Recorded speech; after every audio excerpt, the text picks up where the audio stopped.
I'm 88 years old. For 60 of those years, I was important. I had the Italian silk suits, the mahogany desk, and a title that made people's backs straighten when I walked by. I thought I was winning because people were afraid of me. But here is what they don't tell you. Importance is a heavy coat. It looks good to others, but it's exhausting to wear. You spend all your energy making sure the coat doesn't wrinkle, while your soul is underneath, suffocating for air. She looked at me. Her eyes weren't angry. They were just tired. She put the clock down on the marble counter, walked out of the room, and she never brought it up again. I felt that familiar rush of victory. I was right. The wall stayed clean. 2 hours later, I heard a sound. A heavy, wet thud from the hallway. It wasn't a clock falling. It was Martha. A massive cardiac event. The doctors called it later. By the time the paramedics arrived at 7:48 a.m., she was gone. I remember sitting in the hospital waiting room, looking at my hands. I had won the argument about the clock. I was 100% correct about the interior design, and I would have given every square inch of that house, every victory in my file cabinet, and my own left arm, just to see her hang that ugly blue clock on every single wall of this mansion. That was my wake-up call. The silence that followed wasn't just the absence of her voice. It was the presence of my own ego echoing back at me.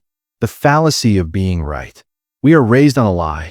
We are told that truth is the ultimate goal, that standing your ground is a virtue. We're taught that if you have the facts, you have the power. Well, here's what they don't tell you. Relationships aren't built on facts. They are built on feeling seen. I spent 40 years correcting people. When my son, David, wanted to quit law school to build furniture at 8 p.m. on a Sunday night, I sat him down. I gave him a spreadsheet. I proved, mathematically, that he was making a mistake. I won. He finished law school. He also hasn't called me in 4 months. When my daughter, Sarah, wanted to marry a man I deemed unstable because he didn't have a 401k, I dismantled his character in 20 minutes. I won. She broke up with him. She's 45 now, living in Seattle, and our conversations are fine. They are polite. They are brief. They are empty. They gave me a gold watch when I retired. It's a beautiful piece of machinery. 18-karat gold, heavy on the wrist. But every time I look at it, all I see is a tombstone for the time I'll never get back. Because the moment the importance stopped, the silence began. And let me tell you, that silence is the loudest thing you will ever hear. For 40 years, my phone rang every 5 minutes. I was the solution. I was the guy to know. I had friends in high places who swore they'd always have my back. But within a month of leaving that office, the phone went dead. Those power lunches, they stopped. The invitations to the golf clubs, they vanished. I realized I hadn't built a circle of friends. I had built a circle of people who wanted something from me. When you're no longer a resource, the world stops pretending to care about your soul. The hardest part wasn't the silence of the office. It was the silence of my own home. I went back to a house I had paid for, but barely knew. I walked into the kitchen, and it felt like I was trespassing in someone else's life. I'll never forget the day my son, Mark, came over for dinner. He was 35 then. I tried to talk to him about my old business wins, about the time I saved the firm millions. I wanted him to be proud. He put his fork down, looked me in the eye, and said, "Dad, that's a great story for a biography. But do you know what my favorite book was when I was 10?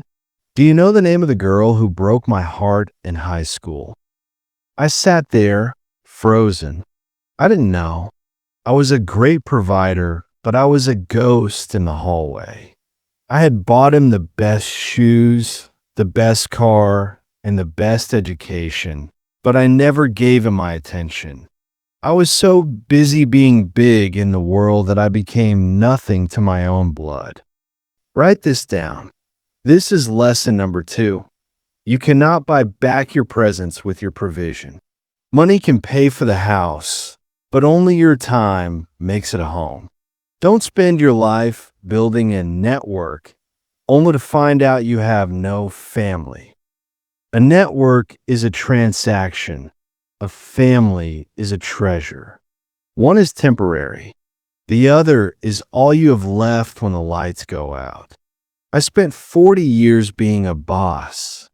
I've spent the last 20 years trying to learn how to be a father.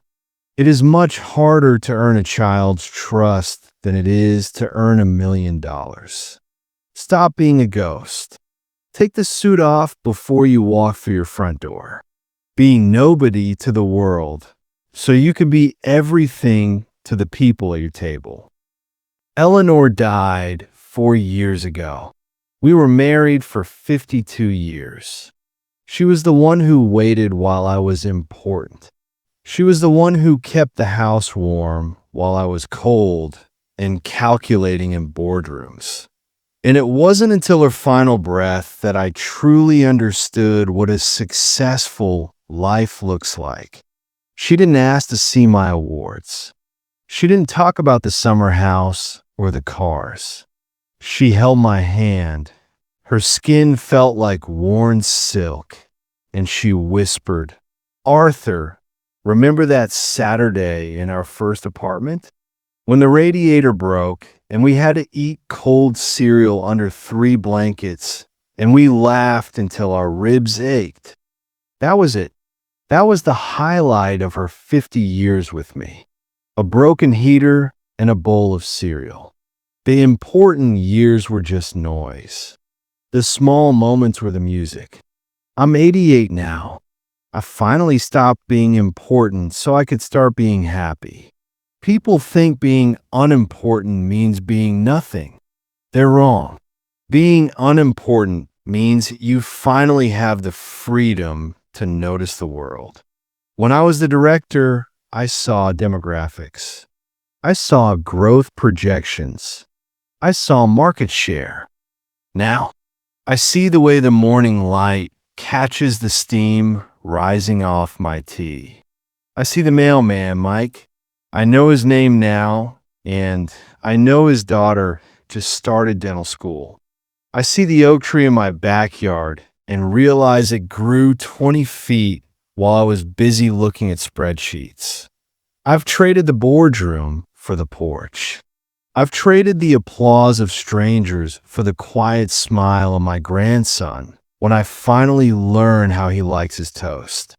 Here is the hardest truth I've ever had to swallow. I could have been this happy at 30. I could have been this happy at 50. Happiness wasn't waiting for me at the top of the mountain. It was at the base of the mountain the whole time, waving its arms, trying to get my attention. But I was too busy climbing. I was too busy worrying about what people who didn't even like me thought about my progress. Write this down. This is the last thing I will tell you. Lesson number 3. Smallness is where the big stuff lives. The big stuff isn't the promotion. It isn't the house. It isn't the 1,000,000 followers. The big stuff is a quiet heart. It's a conscience that lets you sleep at night. It's being fully present in a room with someone you love. So tonight, when you finish this video, don't go back to your emails. Don't check your bank account. I want you to sit down. Look around your room. Find 3 tiny things you're grateful for. The smell of the air. The sound of someone breathing in the next room. The fact that your heart is beating without you even asking it to. Start there. That is where the happy life begins. I'm Oshimdushante Usme. I don't have a title anymore. I don't have a corner office. I just have this chair, this light, and a soul that is finally at peace. Don't wait until you're 88 to realize that the view from the bottom of the ladder is much better. Because at the bottom, you can finally reach out and hold someone's hand. I'm 88 years old and I've finally graduated. Not from a university, but from the hardest school there is, the school of ego. I spent 60 years trying to be a giant in the eyes of the world, only to realize that the most beautiful things in life happen when you are small enough to see them. You see, importance is a hungry ghost. It doesn't matter how much you feed it. More money, more titles, more applause. It's never full. It always wants more of your time, more of your heart, and more of your sleep. I looked at my 18-karat gold retirement watch and I realized you can't use a gold watch to buy back a Tuesday afternoon you missed with your family. If I could sit every young person down, I would tell them this. The world will try to convince you that you are your success. It's a lie. Asterisk your success is what you do for strangers. Asterisk your character is what you do for the people you love. Asterisk your happiness is what you do for yourself when nobody is watching. Don't wait until your legs are tired and your hair is white to figure this out. The greatest promotion you will ever receive isn't a new title. It's the moment you stop caring about being important and start caring about being present. Tonight, don't look at your bank account to see how you're doing. Look at the people at your dinner table. Look at the peace in your own heart. If you have people who love you and a soul that is quiet, you aren't just important.